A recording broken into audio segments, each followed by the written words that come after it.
We saw the pendulum swing where we used to see women with weak pelvic floors. Now we were seeing a trend of tight pelvic floors. There's articles to support that side-lying position will produce the least amount of vaginal tears. Upright positions are most natural. After having a C-section, can I Yes. still have a vaginal birth? The answer is yes, you can. If I could speak to every pregnant woman, that it is going to be hard, but when you rehearse the strategies, they will serve you in moments of despair. What is the worst birth prep advice you've ever heard?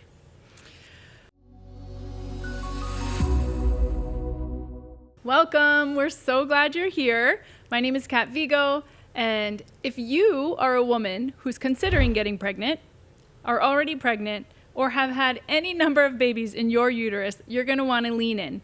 Today, Diana and I are talking about all things birth prep and postpartum care.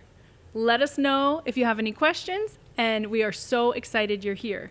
Welcome to the Painless Pregnancy podcast. Hello, Doc. Hi, Diana. It's us again. It's so us. excited. So, for those who have never tuned in, what do you do? And explain a little bit about what you're about. Yes, yeah. So I am a doctor of physical therapy, and I am the owner and CEO of a company called Painless Pregnancy.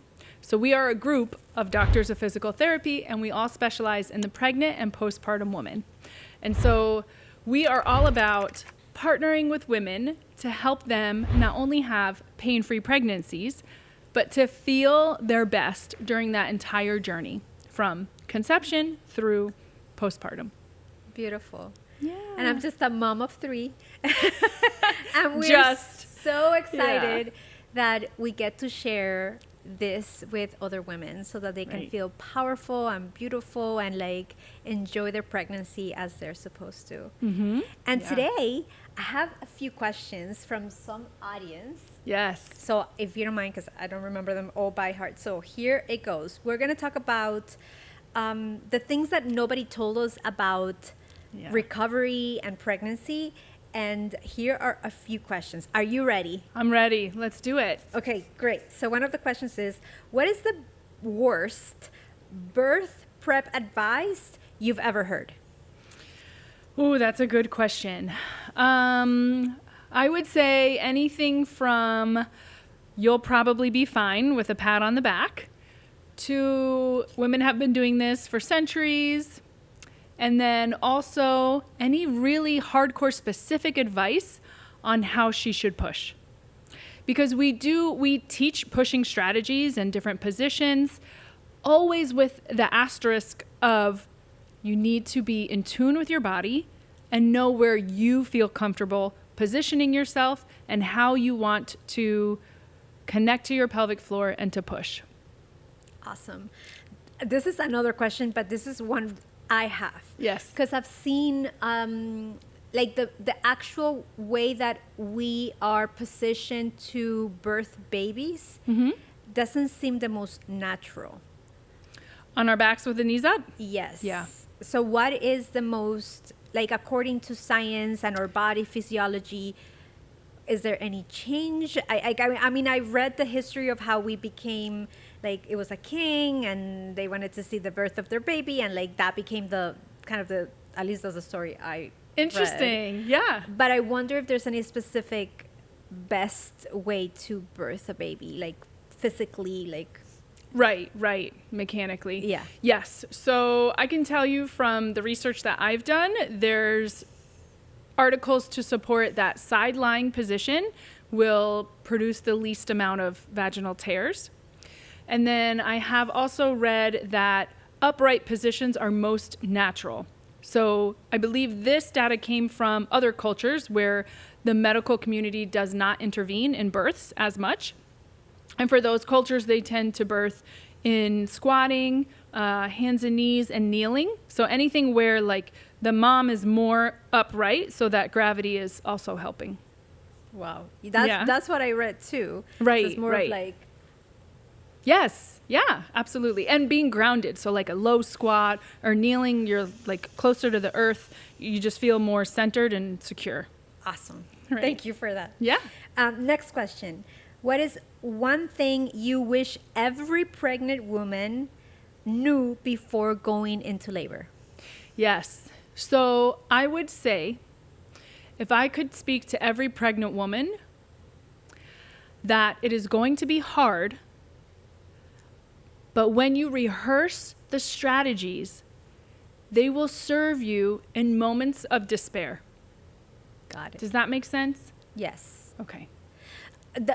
I feel like what I heard is it can be painful, but it doesn't have to include suffering. Like suffering Right. is like prolonged pain. Like it can be, for some women it may not be. That, Yeah. you know, like it's not a one size fits all. But you preparing them to be able to rehearse Yes. Yes. that moment, it also gives you kind of sovereignty over your body and like Absolutely. at least some sense of control. Yeah. For whatever absolutely. that means. I mean, there's a lot of aspects of your birth experience that you can control, right? Like where you are, who's in the room, what position you put your body into.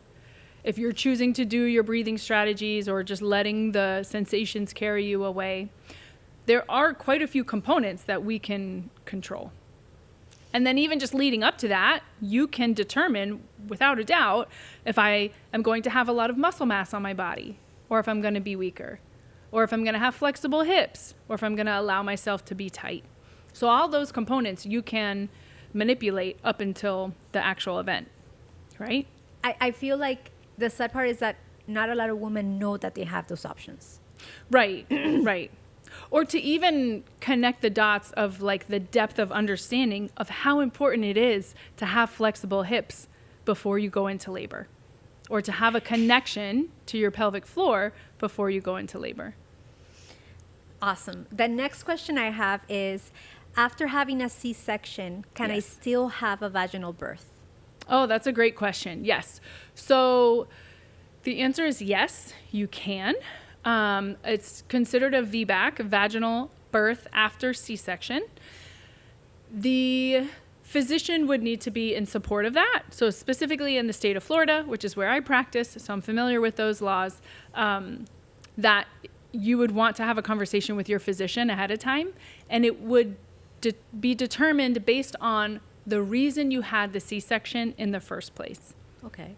So that category of decision is not within the physical therapy realm, but having been in this world of obstetrics, I know that typically if the woman had a C-section because the labor didn't progress or the baby wasn't in a great position, then there could be potential to have a vaginal birth because maybe this baby will be in a different position.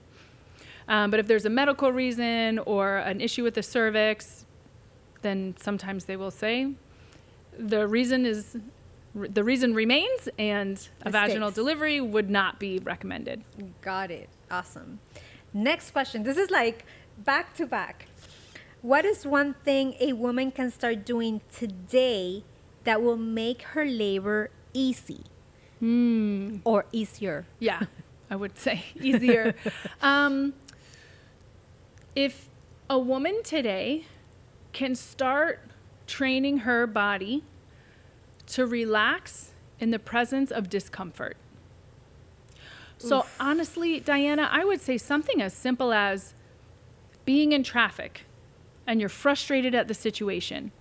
And maybe it really does suck. Like you have to get somewhere, your bladder is full, your kids are screaming. Like maybe just imagine like a really crappy situation and you noticing that you're noticing it sucks and then giving yourself a moment to say, I choose to take 3 deep breaths right now. I choose to be thrilled that I have air conditioning or that I'm safe and nobody's going to hurt me right now. So pausing and recognizing the situation and that you have options for how you respond. So that's just circumstance. You could also even rehearse, so in the same vein of being comfortable in the discomfort, a tool that a lot of women use, I've learned this from a doula, is to put ice in your hand and you just hold it. And at first it's really cold, and then it starts to burn, and then it just hurts. And there's a decent amount of time that you can put ice on your skin and you will sustain no tissue trauma. Like, for sure, you don't want to do this until you get frostbite or you have actual, like, a burn on your skin. But you could hold an ice cube on an intact hand for probably north of 5 minutes. And if you can experience that burn and that pain, and while that is truthfully happening at the level of fact, you can train yourself to be calm, to be in your heart space, to be in your womb space, and then you put it down. And if you really want to be a baller, 5 minutes later you pick it up and you put it back in your hand, and you can slowly build up. You can do that for an hour, right? And be curious and open. If you're able to do that for a full hour, 5 minutes on, a minute off, whatever it is, notice how your perception of how hard it is to endure pain and how easy it becomes to connect to yourself despite the physical pain. Just be open and pay attention to that shift in yourself. All I'm hearing you say is surrender. Yeah, yes, absolutely. Absolutely. What a humbling experience. Oh my goodness. Birth is so humbling. So humbling. It's wild. It really is. I mean, I've seen it take down the strongest of women, and I've seen women who probably don't consider themselves to be ferociously strong become that in the moment. Wow. Yeah. Wow. And for those of us who have never had a vaginal birth, right? But it is also humbling to be able to know that, you know, you are cut deep into the most sacred part of you, and so strong. Yes. And we're still able to feed a baby and like be a mom, and I think like at the moment we sometimes don't even realize how powerful that is. Yeah. Oh, absolutely. It's absolutely. Like, we don't even notice it until like we're probably like way ahead of Oh yes, years later you look back and you're like, dang, I did a lot of really hard things there. Like, that was massively challenging. Yeah. Okay, so let me go next question. Do you have any wild, I did zero prep birth and regretted stories? Zero prep and regretted it. That's a good question. So yes, I have. Many times women reach out to us for birth prep because they had a brutal first pregnancy, first delivery. So I had a mom, you know, for her, she really had a relatively normal first delivery, but she was not taken care of. So she was very weak, so it took a long time for the baby to be birthed, but she had an epidural, so she didn't endure that labor. She told me stories of being in the room by herself. The nurse had left, the husband went to go get coffee or whatever it was, and she's like, Kat, I was just laying on my side and reading that fire extinguisher sign over and over and over again, because my brain was like, go somewhere, do something, like be distracted, because it was just like an uncomfortable situation. And she impressed upon me the lack of support and like feeling lost during her pregnancy. So we have stories like that, and then I have stories of just these women feeling massively underheard. I had a woman come from another country, and she said where she's from, a C-section is like standard protocol. She felt very confident that she was meant to deliver this baby vaginally. Her doctor recommended her to go to the hospital to just be monitored for some reason that she felt was not accurate. So she reports to me that she got to the hospital, she was put on the monitor, and the physician looked at the screen and said, oh, your baby is desatting. We need to go into C-section right now. And then she found out that the next day he was going on vacation. And so she just felt cheated, taken advantage of. Yeah. And this is her story. She didn't tell me any other circumstances that, who knows, maybe the doctor did see something. I don't know. But, she just had that intuitive hit of, I had an experience robbed from me, and I'm going to do everything I can to make sure it doesn't happen again. Wow. Yeah. That's sad. That breaks really my heart. It really is. I mean, truthfully, as a human, to think of a vulnerable person or a person in a vulnerable situation being taken advantage of because you have power or you have authority because or you it's have inconvenient knowledge. to them. It's like, truly, there's nothing worse, I don't think. And what about a personal story? What was your most pain, like you as a physician, how was your personal birth experience of your kids? Yeah, that's a good question. So with Marcelo, my oldest, he's 13 now. I had a fine pregnancy with him. I really didn't have any major issues. And then my physician did tell me, and truthfully looking back, he was a little bit intense about it, that I needed to be induced at 39 weeks because the baby was measuring big. And so I think he was measuring at 8.5 pounds at 39 weeks. So he induced me. He told me, tomorrow you're coming to the hospital and this is what's going to happen. And it really was not a conversation. It was very much so, this is what I recommend and this is how it's going to go down. And so I obliged, because when you're 27 and you don't know anything about anything, you just do what you're told. And I had a 24-hour labor with the 4th degree tear. Marcelo had vacuum and forceps used on him, so his little cabeza was like so mangled. He had a bruise and it was Poor guy. oblong. And I had a really rough outcome personally. Very much like if I reflect upon it, I went through all these phases of grief with feeling broken, suffering physically, being alone, and processing that whole experience on my own. And so between my pregnancies, I did pelvic floor and obstetric specialty training. And so when I had my daughter, I did have a phenomenal birth care team. I had a new OB. I really trusted and respected him, still do, phenomenal guy. I had a doula, I had a birth photographer, my husband was there, and I felt like, okay, I've got my people. Truthfully, I didn't train as much as I should have.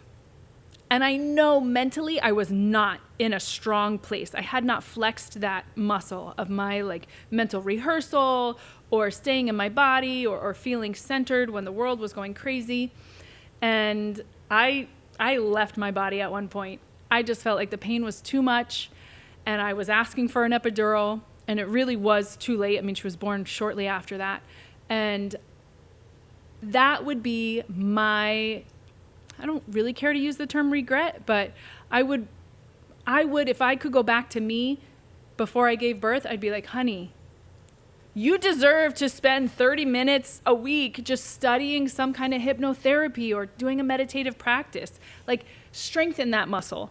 I thought, I watched a webinar on mental training and I did it. Checked. Right. That's like watching a video, watching someone else do ab exercises. You're like, oh yeah, I know how to do that. Or so do it. It's like watching a video of how to drive a car, and then you're giving the car keys for the first time. And you're like, wow, I watched the video. I must be ready for this. Exactly. It's like, no, girl, you got to put in the reps. You have to.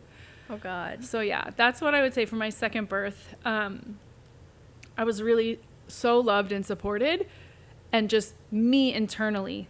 I realized that in my first birth, I pointed to everything else to be like, oh, that was the problem.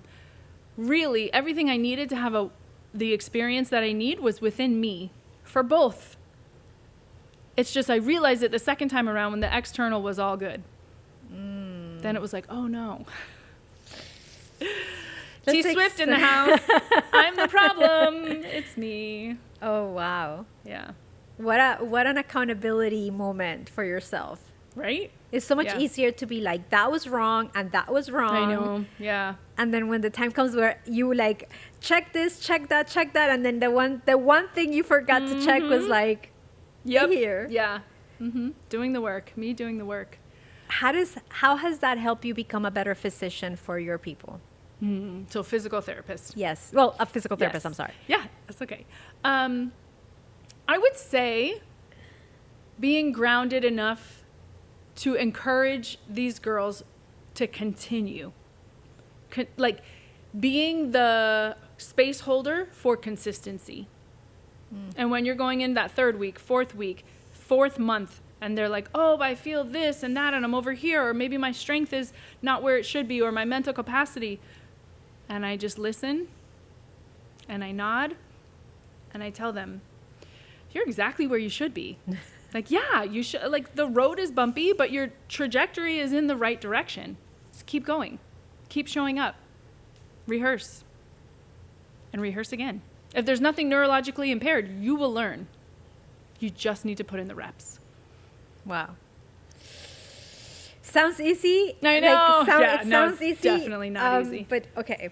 We do have an audience Q question. Mm-hmm. It says, I am 36 weeks. Is it too late to do anything to prep my body for labor? That's a great question. Yeah. So we actually start our delivery prep around that 35, 36 weeks. Okay. So she's definitely not too late, and she can do all the things. We have, if she's in South Florida, we can work with her in home or in Tampa. We do have a virtual birth prep course, so that will take you through 10-minute exercises throughout that third trimester.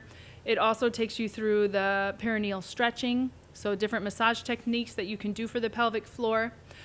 Positions that you can practice being in. So she and her partner can just practice being in hands and knees.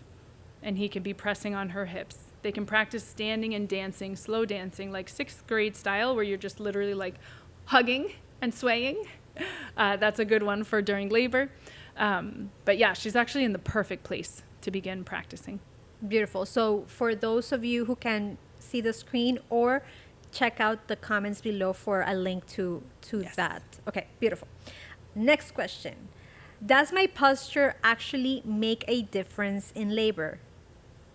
Yeah, so posture in labor. Yes. I would say also posture leading up to labor.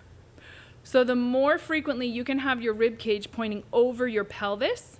So your pelvis is like a bowl, right?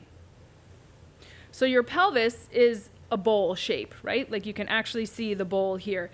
Now imagine your rib cage is essentially an upside down bowl, right? It's Okay. more narrow at the top, it's wide at the bottom, and they should be lined up. So if you're sitting in the common pregnancy position where you're leaning back to create more space for that baby, this bowl is not pointing at this bowl anymore. This bowl is pointing like here.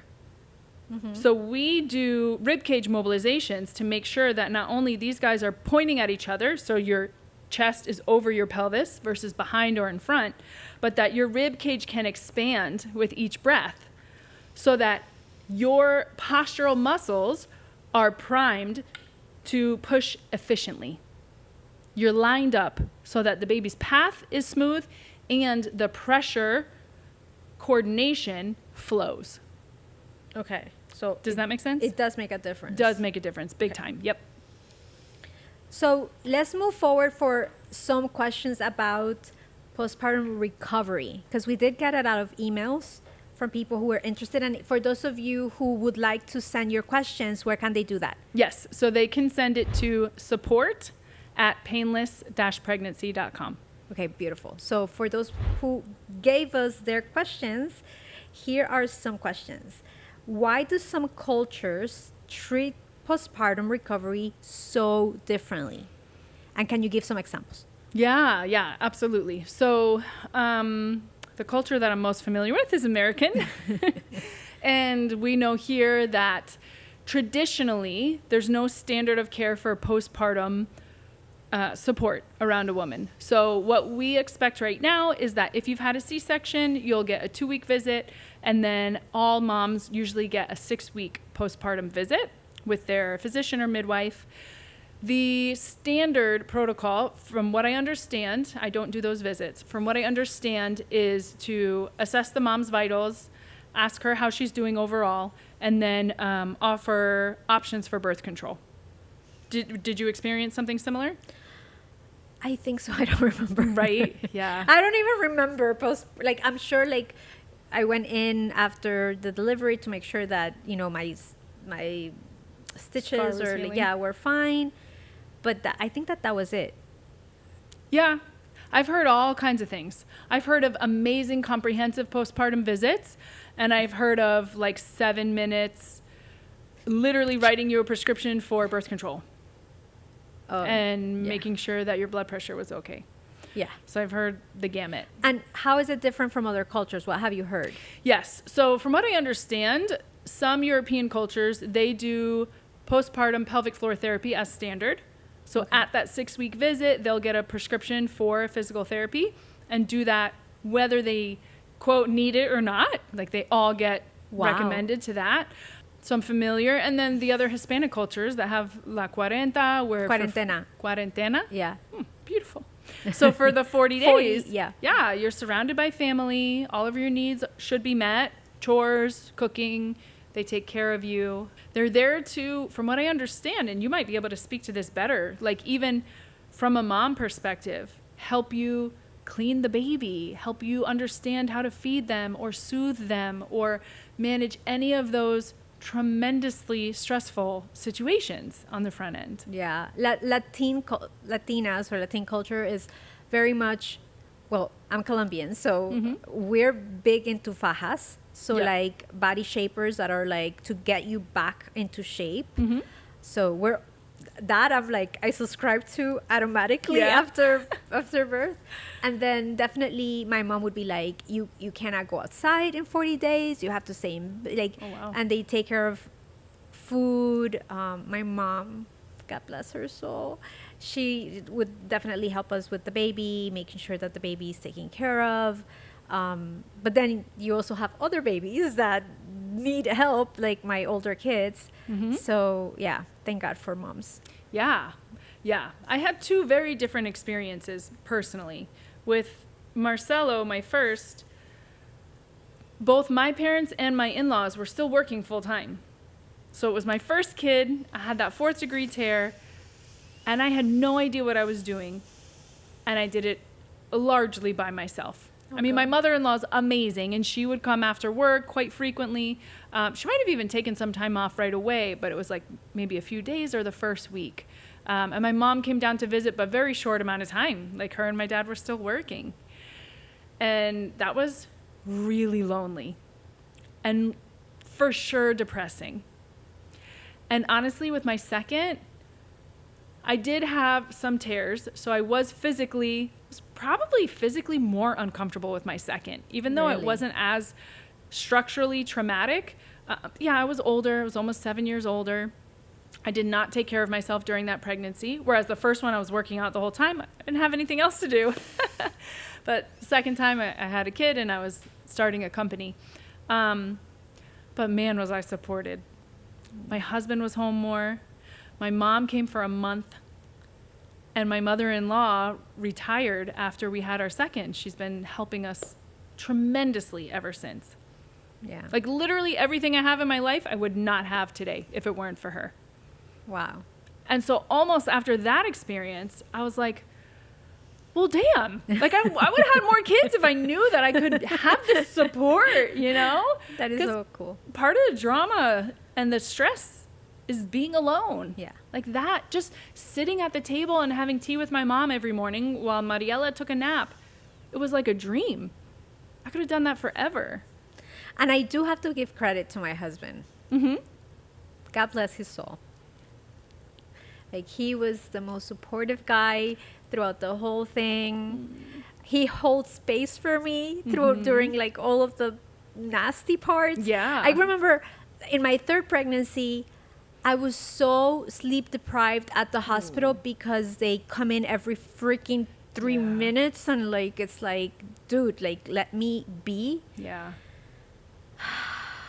That when I arrived home and I had COVID when I delivered. Oh, right. Oh my gosh. Yeah.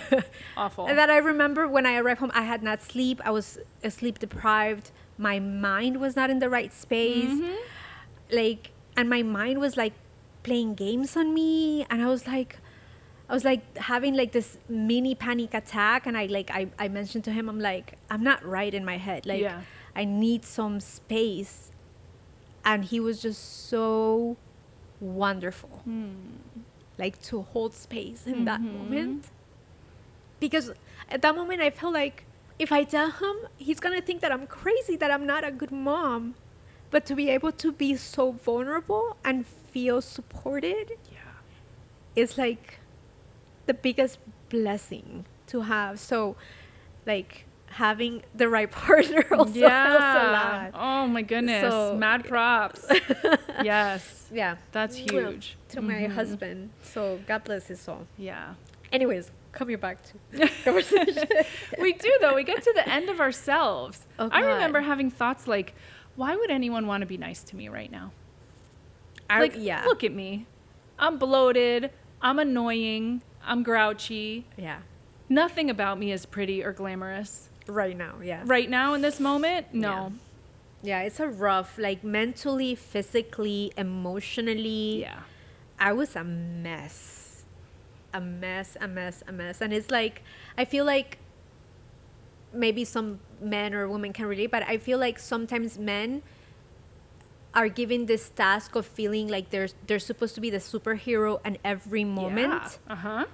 And there are times where their superhero power is just to be there. Yes. Mm-hmm. Like to not try to fix anything. Right. To just like, just be there. Just hold the space. And I feel like they don't even know that. That's the sad part. Like, I remember one time I had a conversation before I was pregnant with my third child, and I was like, listen, there are moments where if I'm crying and I just say, like, listen to me, just listen to me. Don't try to fix anything. Don't like. And he's like, are you sure you're not gonna go? I'm telling you, dude. Like, just be like, like that's all. Like, if you just say that, you're like golden, right? Yes, it's literally all you need. And sadly, like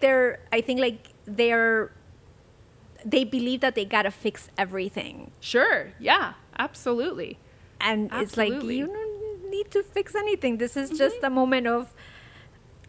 Yes. Just a moment to be heard. Yeah. And I think like that's liberating for both parts when they don't need to. And being able to communicate that, it's so healing. Big time. I don't know if you've had the same experience. For sure. And I never knew how to put words to it, Diana. And I remember the first time someone said that phrase, holding space. Yeah. And I was like, how does that work? Where do I hold it? Like, from what angle? Had no idea what it meant. Yeah. I had a really great experience with that. My older sister is like one of my favorite people in the whole world. She was with me this summer for a weekend. I had her girls for a whole week, took them to surf camp with my kids. And when she came that Thursday of that week, I had a really rough season at work. I'm talking like she walked in the door and I was in the backyard having my 7th hard conversation from an employee situation. And I walked into the house to say hi, welcome, and I just hugged her and started bawling. She was my safe space, and I was like, this is me not holding it together anymore. Yeah. And she just held space for me that whole weekend. Just cry. She let me cry. She let me complain. She looked around my house and she's like, what do you think about clearing a space in here? And I was like, ever since this happened, I've been thinking I need to clean my desk, like my workspace. I got to do it. I got to like move the old out and let new in. And she's like, all right, let's do it. I'm telling you, that chick pulled up a chair and just sat and watched me. And at first I was like almost asking her permission, like, where should I put this? She'd tell me, what can I do with this? And before I realized it, she was literally just watching me like a mom clean my desk, like as if that's a thing, like as if it was hard. But it was. At that moment. Yeah. In that moment, it was hard for me to do.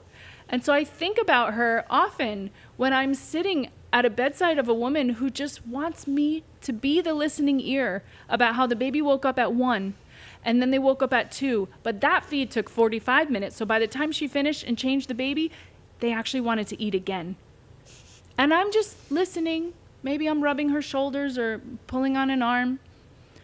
But that presence is so therapeutic. It's wild. Like the power of releasing your story into another woman's space and her just receiving absorbing it with not no need judgment. to fixing, with not need for advice, with not need for it's just a moment of, can I just throw up emotionally and feel safe that I'm not gonna be like, be careful, don't dirty the dish, and like, if you're gonna do it, just pull your hair up. It's like, just let me do this. Yeah, it's literally what it is. Oh God, It is. I hope some women feel like, we got you. Right. You know? Yeah. This Been is there, what we're done doing. that. You know? So, okay, next question. What is the biggest shock what is the biggest shock new moms experience about their bodies after birth? That's a great question. Yeah, so I've heard women being shocked at how large their abdomen still is when the baby and the placenta have vacated and they still look 7 months pregnant. Like, it's big. And they're really surprised at how long it takes for that to go down. Yeah. Sometimes I'm like, how do celebrities do it? Like, what the heck? Like, Yeah. you just give birth. Like, how do you look like that? Uh-huh. Yeah. Unrealistic expectations. Yeah. No, I mean, I find comfort in that sometimes, because it means if we had the right support, right? Like, if you had millions of dollars to put towards your physicality postpartum, and you could have all the experts come in with the latest technology and gadgets, and, you know, you did not fold a single piece of laundry, you too could look like that in just 4 weeks. It is probably a little much. But yeah, how long it takes their bodies to come back. And then your first poop postpartum. I don't remember that. In none of them. Really? I remember, I do thank my mom, because in my first pregnancy, I was so big and I was retaining so much water.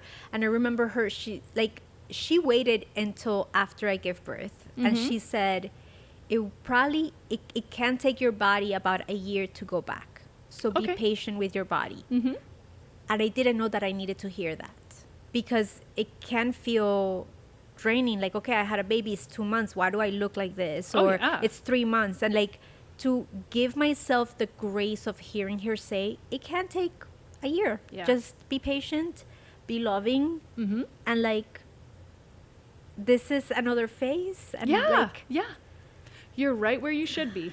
and that was exactly what I needed to hear at that moment. Yeah, that's awesome. So God bless. Yeah, I mean, if you think about it, it takes a year for you to get to 9 months pregnant. Yeah. So it really makes sense for it to take a full 10, 12 months. Should you be aiming towards looking similar to what you did pre-pregnancy, it would take that long.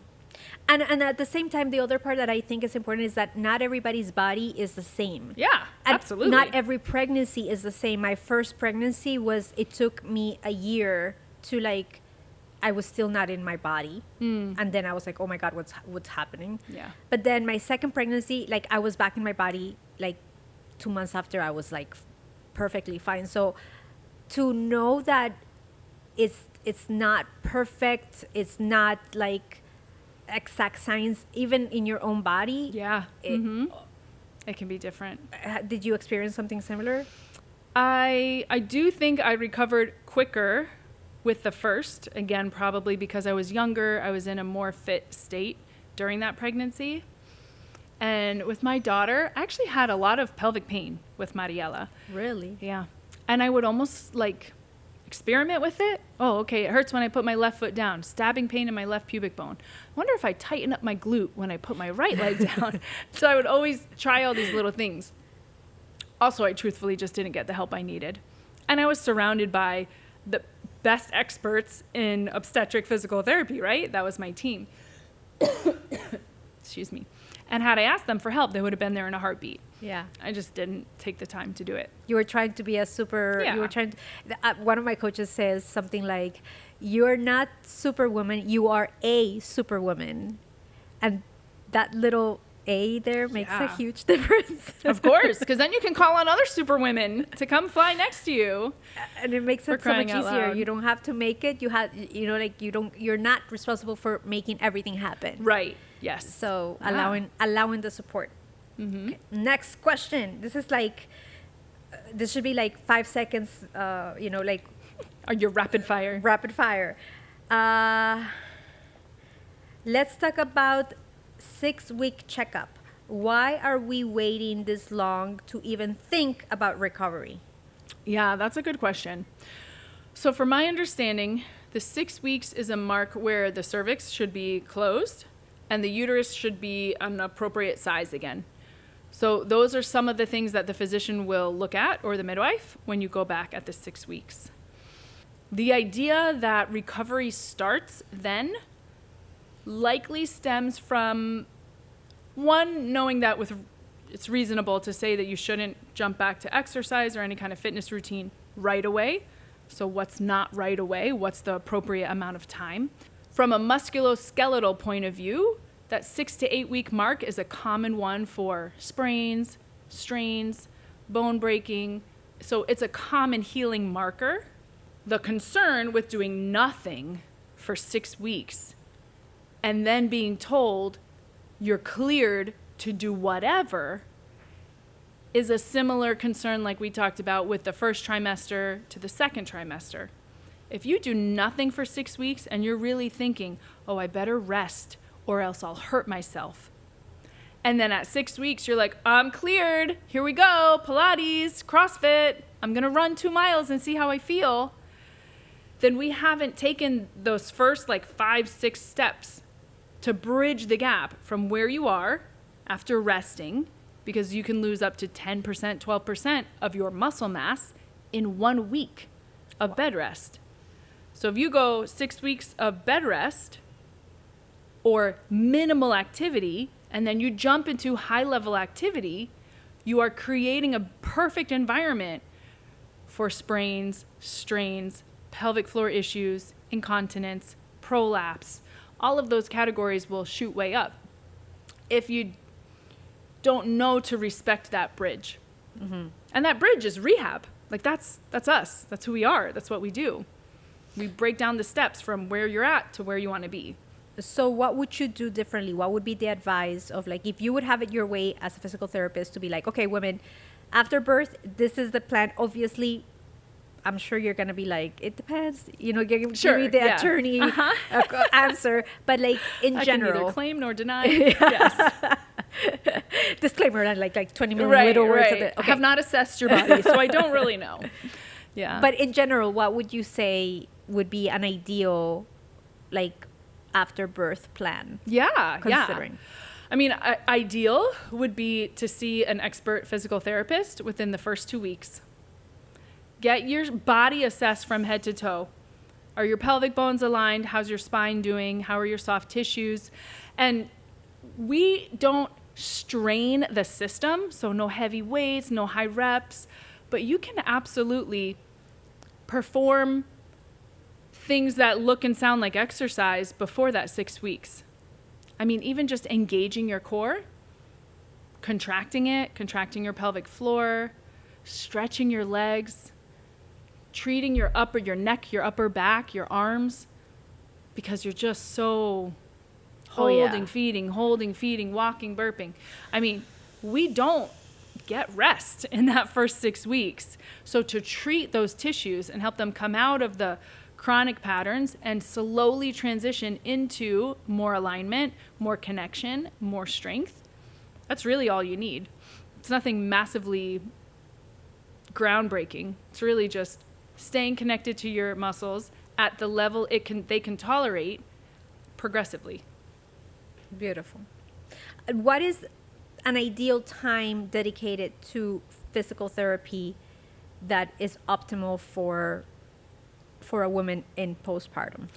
Yeah, so for postpartum recovery, we found physical therapists see that first year of postpartum as being worthy of having intervention.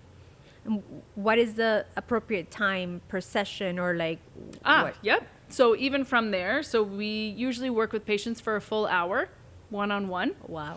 Yeah. So they get a lot of head to toe treatment. It's soft tissue work, bone alignment, strengthening, stretching, postural education, teaching them how to move their body and maximally. Last week I did a postpartum session. We did all the body work. She had prolapse during pregnancy and she's likely still has it, though we didn't check yet. Her baby was almost 3 weeks, but her toddler is 2. And her toddler wanted her to put him down at night, right? That's all he knows. Mom rocks me at night and she puts me to bed. So she asked me, do you think I can do that now? Like, the baby's almost 3 weeks. I'm feeling a little bit better. And I was like, let's go. So we went upstairs. She sat in the rocker chair. She held the toddler. And of course, he's pissed. He's like, I'm not freaking going to bed right now. She's like, no, we're rehearsing. Chill. And so I coached her through. I'm like, show me how you hold him. How would you stand up? And I'm like, scooch to the edge, lean forward, lift on your pelvic floor, hug the belly towards your heart. Now stand up. And she was like, he feels lighter. Like, I can do this. Walk to the crib. Show me how you lean over. Wait, okay, maybe we'll put a little step here. Maybe we'll do that. So you modify the environment. But I left and she's feeling confident putting her toddler down. Aww. You know? Like, that's huge. You know what I realized? And it might be like, oh, this is so stupid, Diana. Like, for real. But like, when people have accidents, like they go on a bicycle and they hit themselves and like they have trauma because they did that, automatically physical therapy. Mm-hmm. Yeah. You have birth, like the whole thing is fully traumatic, and like physical therapy is not even mentioned in the conversation. I know. What's wrong with us? What is that? What is that? I mean, truthfully, I worked at the hospital for 11 years. I saw how many surgeries and conditions. It was an automatic PT referral.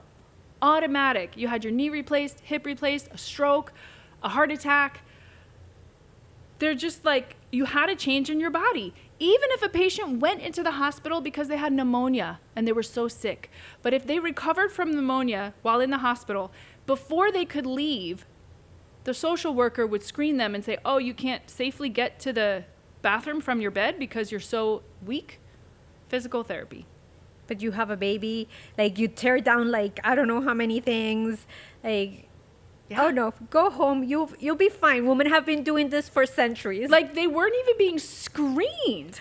I mean, it is better now. I see in the Facebook groups that I'm in and on different other women's health PTs that I follow on Instagram that they have started programs in their local hospital and that they're regularly screening, even just with a little questionnaire, women who have had C-sections. So it's getting better, but yeah, we still need more awareness. Even when I was in the hospital 6 years ago with my daughter, I did not have the attention that I needed. I mean, I really had a hard time getting from the bed to the bathroom. And they not only did they not ask, but when I showed them signs, they were like, other women do it. I feel like you should walk. Oh, God. Oh, thanks. I'm all of a sudden better. Got it. Other women do it. Yeah. Other people get into car accidents. They're yes. like, yeah. I usually walk away from an accident of that speed. Great. Good to know. Thanks. Oh my God. Yeah. Help. I know. All right. Next question. If someone just had a baby and feels completely out of sorts, where do they even start? Whew. That is a good question. Where do you even start? So you just had a baby and you're out of sorts. Scream into a pillow. I know. Yeah. I mean, it definitely could depend if you're feeling like you need to release some energy. But my intuitive response is to create space and ask someone to be with the baby, even if you can only start for 5 minutes, and just be in quiet. Wow. It can be meditation, it can be prayer, but just like be by yourself for a minute. And, you know, most new moms would kill for a minute of quiet or by themselves, right? Yeah. Like you kind of hear, we say that when we're with tiny babies. And allowing that to be a practice. Every day, just be alone and intentionally quiet. You can even set a timer for 1 stinking minute. I love that idea. But that process of allowing yourself to reconnect with who you are.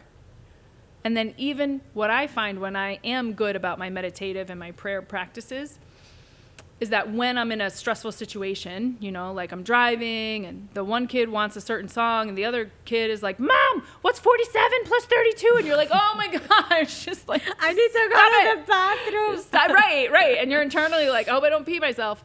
So much is going on. You can almost go back to yourself in that quiet moment and be like, Soon you'll be there. It still exists. Yeah. You experienced it this morning. Just be calm for a minute. Oh God. So sounds so easy. I know. No. Yeah. It can feel It can feel very complicated. miles away too. All right. This one is juicy. Ready? What are the biggest postpartum recovering myths? Yeah, that's a good one. I would definitely say the idea that you're totally fine at 6 weeks. Like, do nothing for the first month and a half and then cleared. That to me is like so backwards.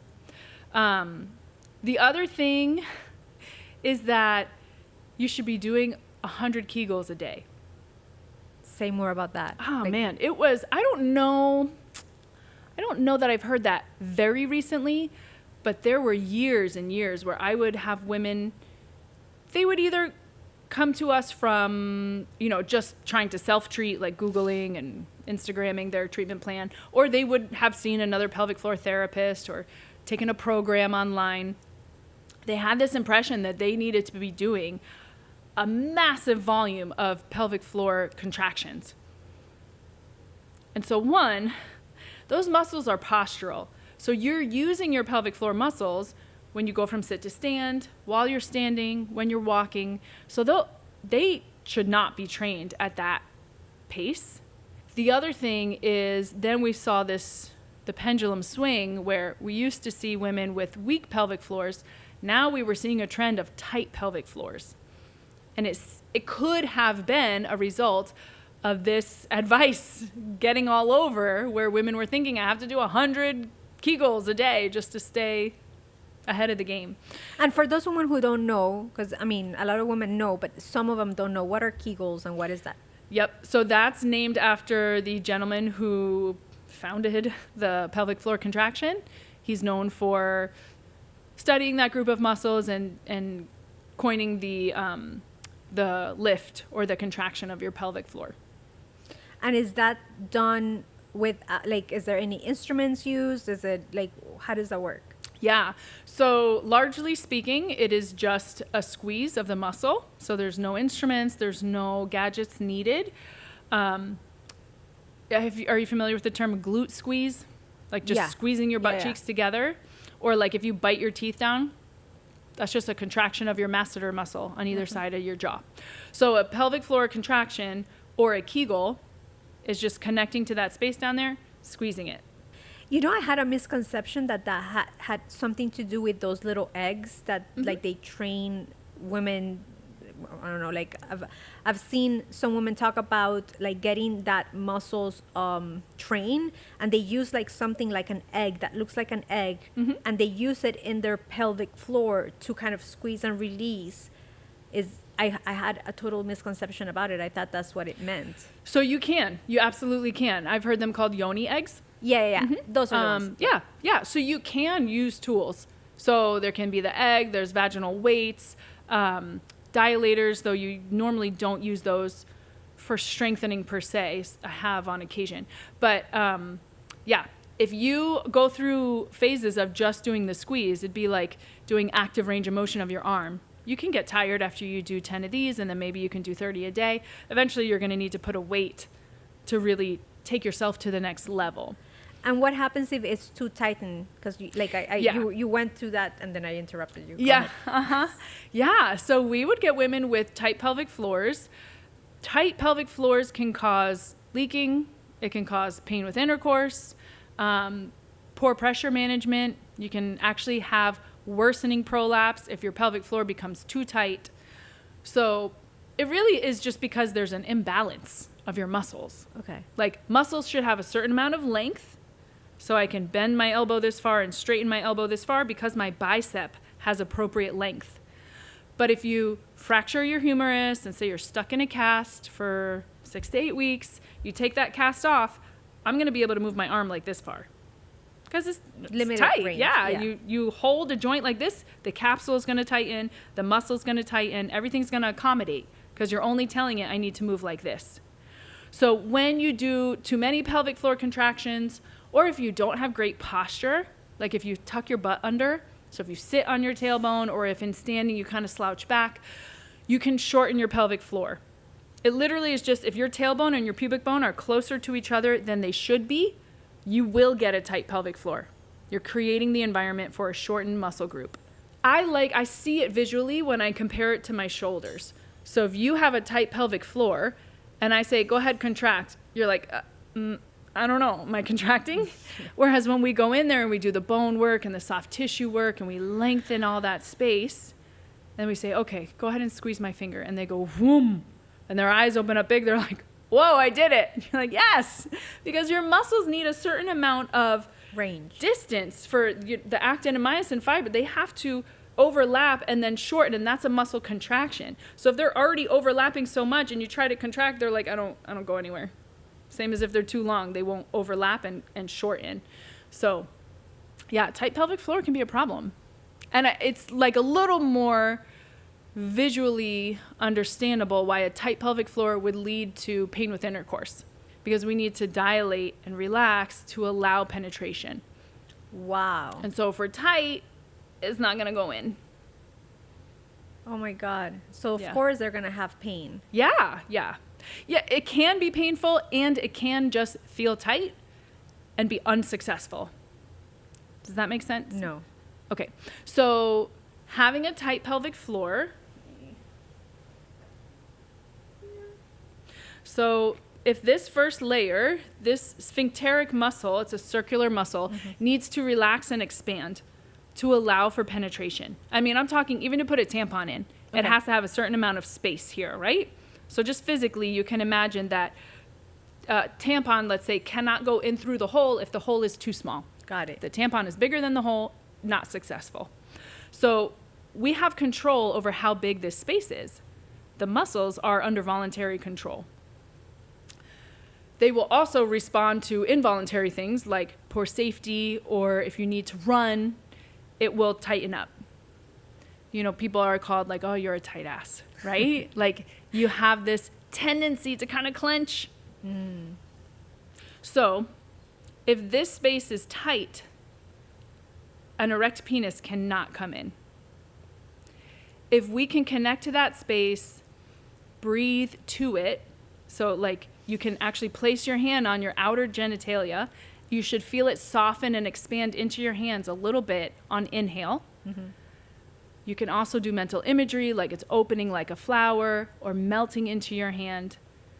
We're aiming for softening and lengthening connection to this space.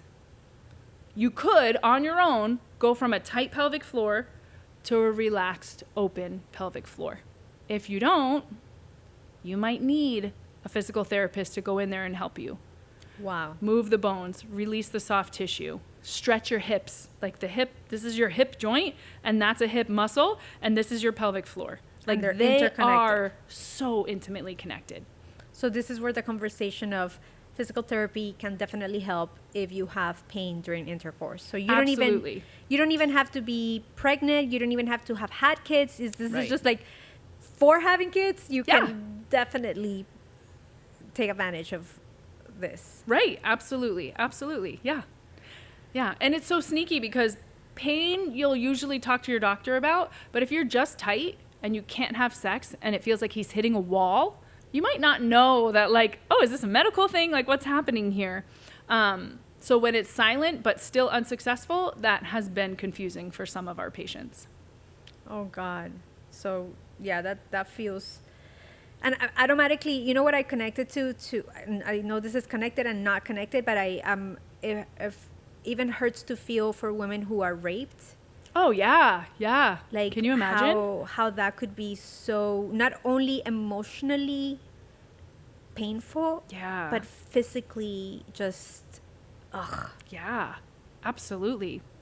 Any unwanted sexual interactions. Ouch. I know. Yeah. It's not. Okay, let's move on.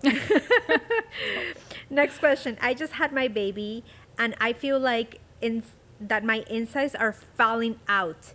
Is that normal? Yeah, that's a good question. So feeling like your insides are falling out, is that normal? So the answer is no, it's not normal. Within that first week or two, you can feel a heaviness in your pelvic floor, which heavy typically means weak in the body. So you can feel vulnerable, like, ooh, something might drop out. It should not be an overwhelming sensation, and it should be notably better every day that passes. So this can happen with a C-section or a vaginal delivery, but typically with the vaginal delivery, not only do you have all that energy flowing down and out, even women having reported hours of pushing, Labor, yeah. right? Even just the pushing phase itself. But our bones can be stuck in that common birthing pattern. And so this pelvic bowl holds our organs inside.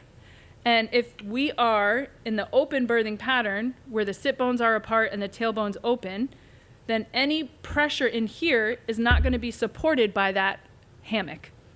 It's going to almost be welcoming it to go down. Okay. As well as that pubic bone should be a shelf for your bladder.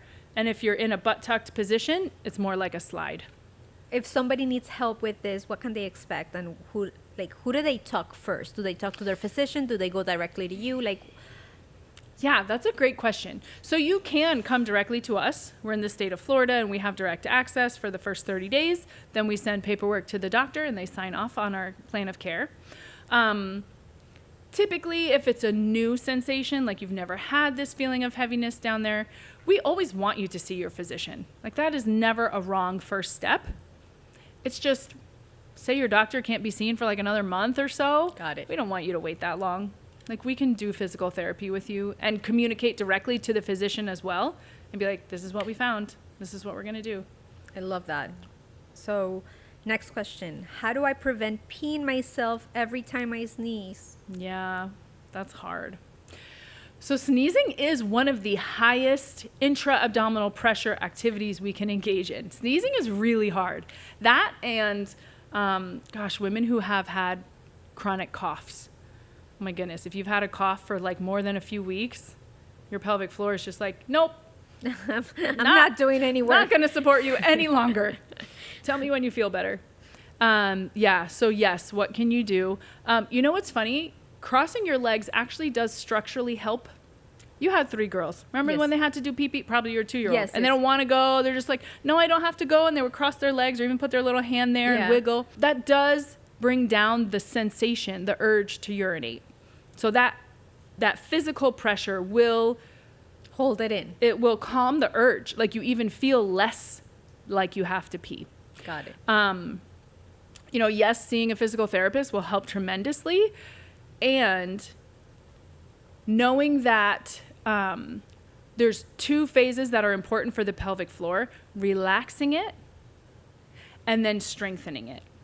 So both things really do need to happen to successfully resolve peeing your pants when you sneeze. Yeah, so know that there's help. Yeah, and it really does deserve a full assessment because there's so many other tips that I could give. Just depends on what specific problems she's dealing with. Dr. Kat, this has been a roller coaster of Q&A, and I wanted to ask you, is there any resources that you have available for women whom are seeing this show or listening to this show and are like, oh, I need a physical therapist in my life? How can I get started? Do you have anything for them? Yes. So there's a lot of resources. One, I would strongly recommend finding a pelvic floor therapist in your area. There's a couple directories like on pelvicguru.com, and Herman and Wallace is a company that trains pelvic floor therapists. So they have their own directory. They can call us and do a free consult. We do free 15-minute consults every day. I have 2 doctors of physical therapy. We're literally on the phone serving women all day long via phone consults. And then we also do telehealth. So oftentimes with incontinence, doing a thorough history and starting with specific home exercises can really resolve issues pretty quickly. Beautiful. Thank you so much for doing this session.